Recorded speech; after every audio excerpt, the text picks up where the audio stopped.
Olá pessoal, tudo bem? Pessoal, eu trago mais um vídeo aqui da série A Palavra do Nosso Deus para todos vocês que estão aí do outro lado da telinha. Desde já, peço que vocês, meus amigos aí que são inscritos no meu canal, deixa sempre o joinha, pessoal. E você que não é inscrito, deixa uma inscrição aí para ajudar o nosso canal a crescer. E meus irmãos, tudo bem com vocês? Espero que esteja tudo bem com vocês aí. Comigo tá tudo ok, graças a Deus.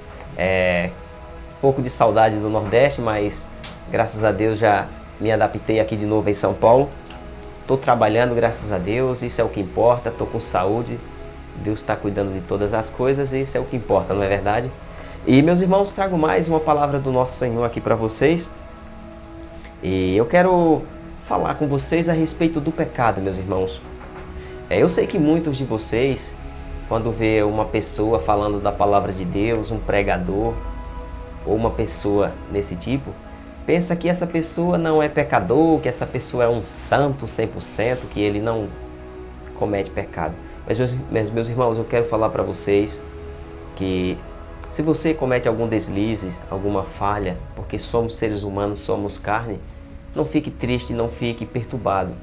Simplesmente peça perdão a Deus pelaquela iniquidade cometida por você, por aquela falha, porque todos nós somos pecadores, nascidos no pecado e gerados no pecado, meus irmãos. Então, quero dizer para vocês que somos pecadores e que não há outro jeito. Enquanto vivermos nesse corpo corruptível, manchado de pecado, sempre cometemos falhas. Mas a diferença do cristão, do verdadeiro salvo, é que nele há arrependimento.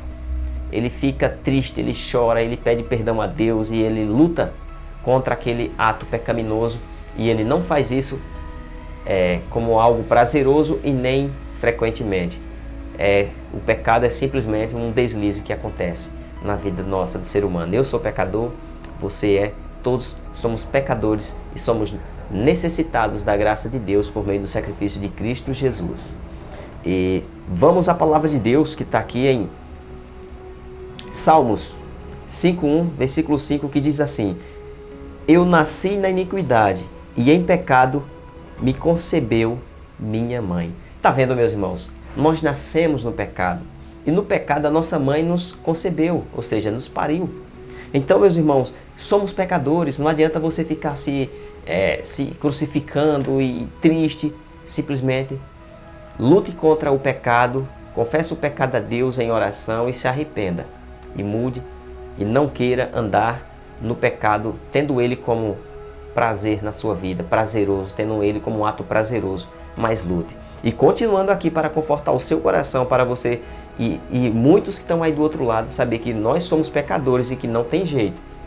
Agora, a diferença do pecador que está perdido para o pecador salvo é o arrependimento, é ele não ter prazer no pecado e não querer mais aquilo na sua vida. O pecado é simplesmente que acontece na vida dele um vacilo, um deslize.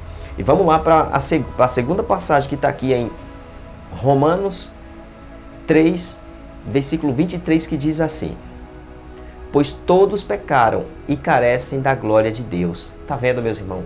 Se não fosse a glória de Deus, o seu amor, ao enviar Jesus para nos salvar, estávamos perdidos.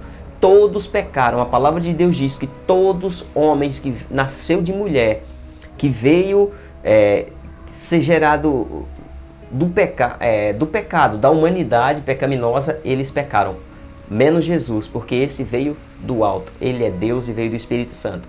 O Senhor Jesus, ele não cometeu nenhuma transgressão, nenhum pecado, porque ele tinha que ser o Cordeiro puro, imolado, para o sacrifício supremo, para a nossa salvação. E continuando aqui, agora no Romanos 7,19, que diz assim: Porque não faço o bem que prefiro, mas o mal que não quero, esse faço. Está vendo? Você não comete o pecado porque você tem prazer nele, porque você quer. Você comete o pecado por um deslize. Você não quer cometer pecado. Eu não quero cometer pecados. Mas muitas vezes a gente termina pecando. Mas graças a Jesus Cristo que veio morrer e Deus que o ressuscitou, e graças ao Senhor Jesus, que por meio dele todos nós somos salvos, né? Aquele que crer e for batizado será salvo. Então, meus irmãos, e transformados pelo Espírito Santo também, que habita dentro de nós, graças a Deus, porque senão estávamos perdidos. E continuando aqui, no Romanos 6:23, que diz assim, ó: porque o salário do pecado é a morte, mas o dom gratuito de Deus é a vida eterna em Cristo Jesus, nosso Senhor. Tá vendo, meus irmãos? Porque o salário do pecado é a morte. Aquele que vive no pecado, tendo o pecado como prazer na sua vida, tendo seus atos pecaminosos como prazeroso e tem prazer na iniquidade, o que te cabe é a morte espiritual. Mas você, que tem Jesus como seu Salvador e que luta contra o pecado, porque a nossa vida é uma luta diária, fique em paz. Você não vai morrer espiritualmente falando, porque Cristo te salvou. No último dia você será ressuscitado para a vida eterna na presença do nosso Senhor Jesus Cristo, do qual um dia se entregou por mim e por você, para perdoar os nossos pecados. Olha só, porque o salário do pecado é a morte, mas o dom gratuito de Deus é a vida eterna em Cristo Jesus, nosso Senhor. Se conforte com essas palavras. E eu vou terminar com esse versículo aqui que diz, 1 Timóteo 1,15, que diz assim: fiel é a palavra e digna de toda aceitação, que Cristo Jesus veio ao mundo para salvar os pecadores, dos quais eu sou o principal. Meus irmãos, o Senhor Jesus veio salvar a mim e a você. Aceita a graça de Deus. Aceite o nosso Senhor Jesus como seu único, suficiente e eterno Salvador. E você vai se livrar da morte eterna, do qual o pecado leva aqueles que vivem nesses atos prazerosos, né? Então, meus irmãos, a mensagem é maravilhosa. O Senhor Deus quer que todos os homens sejam salvos. Mas para isso você tem que aceitar o seu Filho como seu Salvador e soberano Deus. E assim você não provará a morte espiritual, porque Deus é fiel e verdadeiro para cumprir com a sua promessa. Fiquem com Deus e até o próximo vídeo. Valeu, pessoal!